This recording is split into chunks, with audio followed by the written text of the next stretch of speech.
আজি মহৰম মাহৰ 10 তাৰিখ কিয় আজিৰ দিনটোত ৰোজা ৰাখে ইছলাম ধৰ্মাৱলম্বী লোকসকলে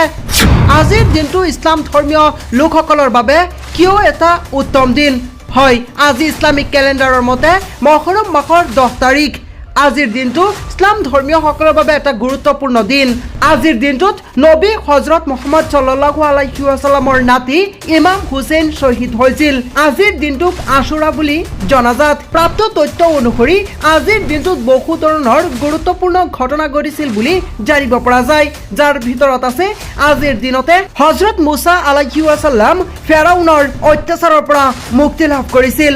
আজিৰ দিনতে হযৰত আয়ুব আলাইহি ওয়াসাল্লাম কঠিন ৰোগৰ পৰা মুক্তি লাভ কৰিছিল আজিৰ দিনতে আৰু বহু গুৰুত্বপূৰ্ণ ঘটনা ঘটিছিল আজিৰ দিনতে হযৰত ঈসা আলাইহি ওয়াসাল্লামে জন্মগ্ৰহণ কৰিছিল মহৰম মাহৰ 10 তাৰিখে ৰোজা ৰখাৰ পৰম্পৰা বহু পুৰণি আৰু এক গুৰুত্বপূৰ্ণ ইছলামিক ৰীতি অৰ্থাৎ এই মহৰম মাহটো হৈছে ইছলামিক বৰ্ষপঞ্জিকাৰ প্ৰথমটো মাহ যিটো মুছলমানসকলৰ বাবে অতি পবিত্ৰ ইয়াৰ উপৰিও আন বহুতো গুৰুত্বপূৰ্ণ ঘটনা ঘটিছিল আজিৰ এই মহৰম মাহৰ 10 তাৰিখে